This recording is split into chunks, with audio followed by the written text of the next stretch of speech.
Stupid is as stupid does. Hi, Wayne Ammons here.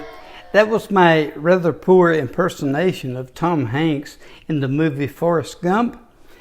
If you want to learn some historical facts that present evidence about the Bible, listen up.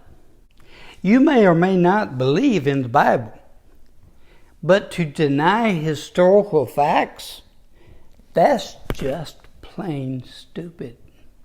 In the next few minutes, you will learn of records from ancient historians, politicians, and non-Christians.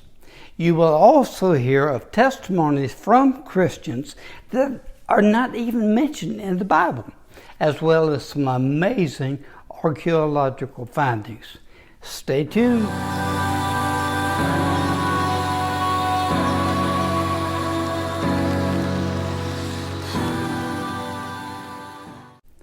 The Bible tells us of many people who personally saw and heard Jesus Christ, and even members of his family who did not believe in him during his short life of 33 years. Yet Jesus made such an impression that he is remembered throughout the world today. It should be easily understood that 2,000 years ago, much of history was not even recorded. No typewriters, no computers, no cell phones. How did they exist? And yet, with little research, we can discover a few of the well-to-do individuals of that era that did record events surrounding Jesus Christ. Let's begin our fact-finding journey with Cornelius Tacitus. He has been called the greatest historian of ancient Rome. He lived during the political reign of half a dozen Roman emperors, and Tacitus is best known for two of his works, the Annals and the Histories, that together include a total of 30 books. Dr. Gary Habermas, in his book, The Historical Jesus, summarizes the recording of Tacitus, recording the burning of Rome during Emperor Nero's reign, and more specifically, the effect it had on Christians who lived there during AD 60s. We see that followers of Christus, that is Latin for Christ, were referred to as Christians. Pilate allowed Christ to be crucified. This occurred between 14 and 37 AD during the reign of Emperor Tiberius. Note that Jesus was crucified at age 33, and a so-called superstition ended temporarily but broke out again, especially where it had begun in Judea, then spread to Rome. Emperor Nero blamed Christians for the burning of Rome, and Christians were then mocked, arrested, tortured, torn by ferocious dogs while forced to wear animal skins, nailed to a cross, and even burned as human torches. All of this cruelty happened to the followers of Christ because of a misperception of their hatred of mankind, as well as to glut one man's cruelty, that is, the chief political government official of the day, Nero. Another Roman historian who made references to Jesus was Satonius Tranquillis.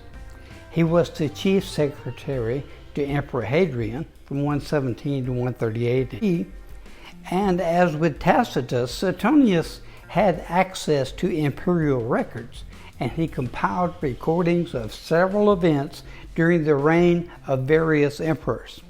And for example, he referenced Emperor Claudius, 4154 AD, when he recorded, "Because the Jews at Rome caused continuous disturbances at the instigation of Christus," that is Christ, "he expelled them from the city." Regarding Emperor Nero, Satonius recorded, "After the great fire at Rome, punishments were also inflicted on the Christians, a sect professing a new and mischievous religious belief. Let's now consider another historian, Flavius Josephus. Born a Jew into a priestly family, Josephus then became a leader of the Jewish revolt against the Romans. Shortly before Jerusalem collapsed to the Romans in 70 AD, Josephus surrendered in battle rather than accepting execution like his fellow Jewish fighters. As a traitor, he then served Emperor Vespasian as the court historian in Rome. The Antiquities, one of Josephus's major works, provides some valuable evidence concerning Jesus. In 1972, Professor Shalom of the Hebrew University in Jerusalem released the results of a study on an Arabic manuscript written by Josephus. The Roman historian specifically noted that Jesus was known as a man of good conduct. Jesus had many disciples, both Jewish and Gentiles. Pilate condemned Jesus to die by crucifixion. The disciples of Jesus reported that he had risen from the dead, but had appeared to them on the third day after his crucifixion. Josephus acknowledged that Jesus, quote, was perhaps the Messiah concerning whom the prophets had recounted wonders, end quote. We can also read from his Antiquities that a high priest named Ananias took advantage of the death of Roman governor Festus, who is also mentioned in the New Testament, by the way, in order to have James, the brother of Jesus, killed. We see Pliny the Younger was a Roman author and administrator who served as a governor at Bithynia in Asia Minor. He has been referred to as one of the world's great letter writers.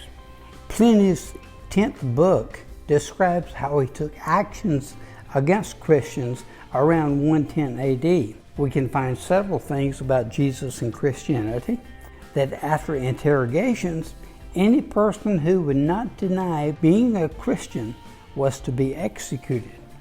He went on to say that his purpose in all this was, quote, multitudes may be reclaimed from error, end quote. Further research shows even more facts surrounding 1st and 2nd century persecution of Christians. We have Emperor Trajan responded to Pliny's letter that the governor, Pliny, was generally correct in his actions against Christian believers. Emperor Hadrian issued a statement to Minucius Fundinus, the Asian proconsul, that Christians should be judged, quote, according to the heinousness of the crime, end quote.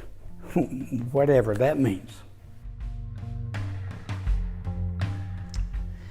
The Jews handed down oral traditions from generation to generation, and after decades of efforts by Jewish rabbis that began around 100 AD to record the oral passages into a volume known as the Talmud. The Talmud verifies that their Jewish rabbis were quite aware of Jesus Christ and his disciples. The rabbis recorded that Jesus was judged and found guilty of sorcery and spiritual apostasy, and then was crucified. The Talmud also records that 5 of his disciples were judged and executed. In addition to the Talmud, Jesus is also referenced in the Toledoth Jesu. It reads that the body of Jesus was removed, that is stolen, and accordingly Justin Martyr as well as Tertullian declared that Jewish leaders had trained men to spread the stolen body story across the known world. The history surrounding Jesus and Christian followers is also recorded by various non-Jews, that's Gentiles. A 2nd century Greek satirist known as Lucian, referred to Jesus as a charlatan and his followers as gullible, misguided people who should be put to death for their denying the gods of Greece. With the ancient historians, politicians, Jewish and Gentile writers mentioned already, there were numerous Christians that wrote volumes about their beliefs in Jesus Christ, his life, teachings, death, resurrection. In just a moment, you will see a short list of some of these authors, but I want you to notice that the list does not include witnesses mentioned in the New Testament Bible, but nevertheless collaborate and support the authenticity of the Bible.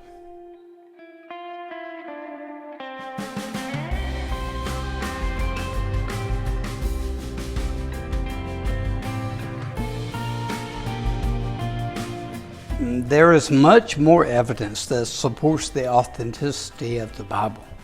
Numerous excavations and artifacts have been discovered, especially since the reestablishment of the nation of Israel in 1948. Ancient synagogues.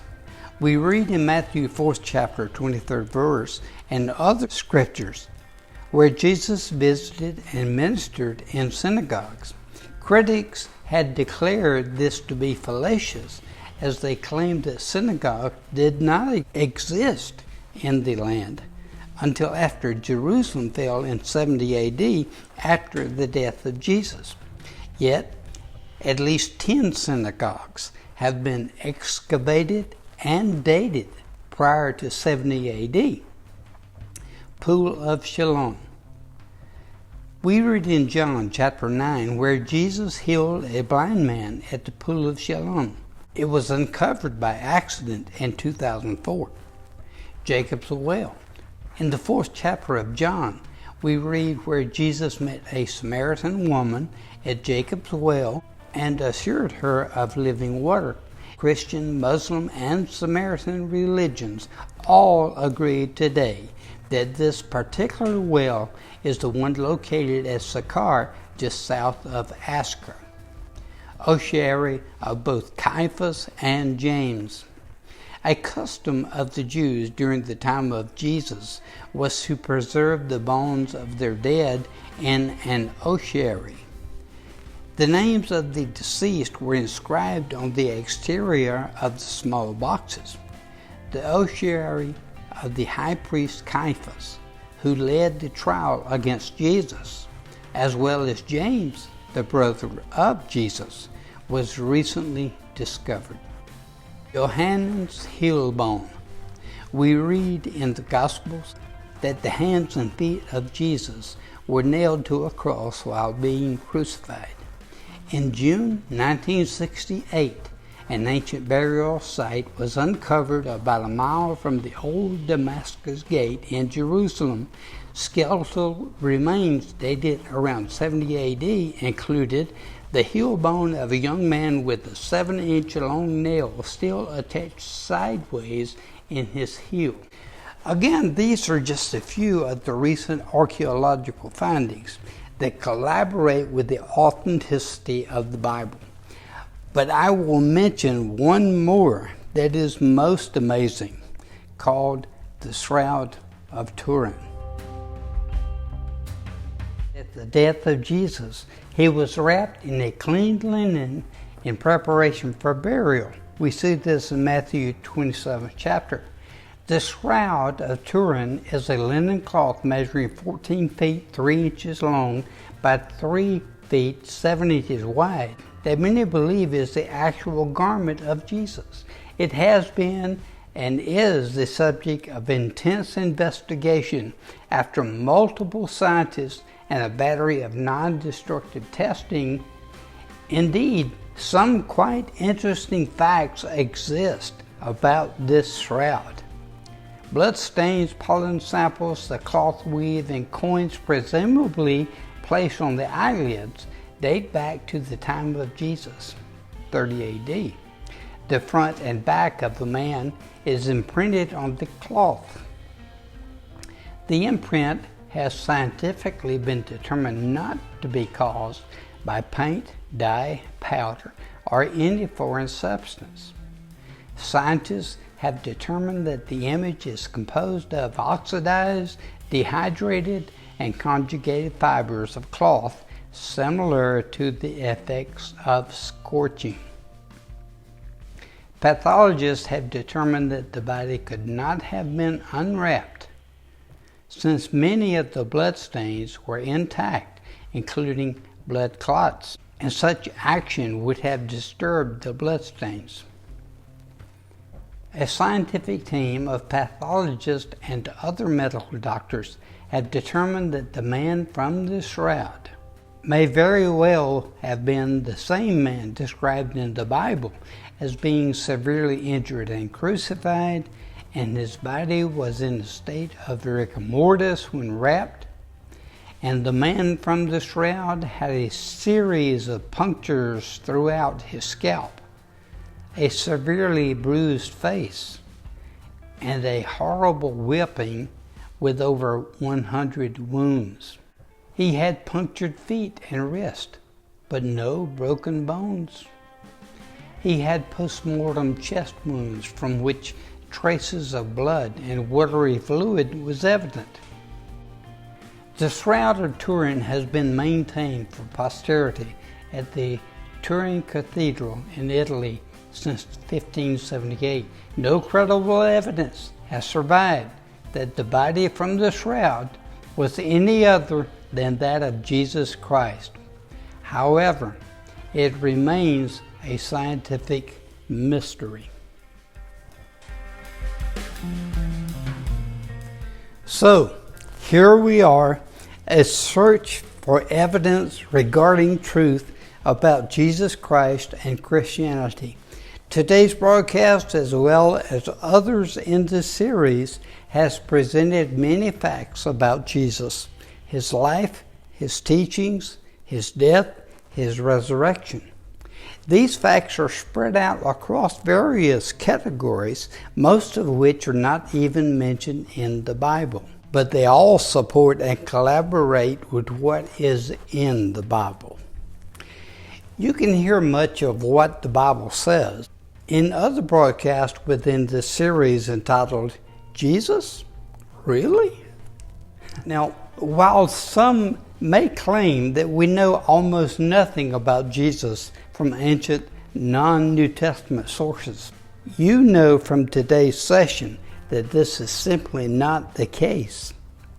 Jesus is one of the most mentioned and substantiated lives in ancient history, and furthermore, of all the events in the life of Jesus, more ancient sources mention his death and resurrection than any other topic. It is fair to claim that his death is one of the best attested facts in ancient history, including the life of the Egyptian pharaohs and the Roman emperors. As you listen to this series of broadcasts, the information may be contested because, after all, the Bible has been contested for hundreds of years, but it still exists and is the most distributed book year after year. The important notion, however, is that you find truth for yourself. Remember, seek truth and you will find it. Now, if you would like to hear more about truth regarding Jesus Christ and how your trust in him will change your life, touch the subscribe button below. And while you're at it, let others know what you thought of today's broadcast by touching the like button below. This is Wayne Ammons, helping you find truth, and I hope you will discover it for yourself. May God bless you.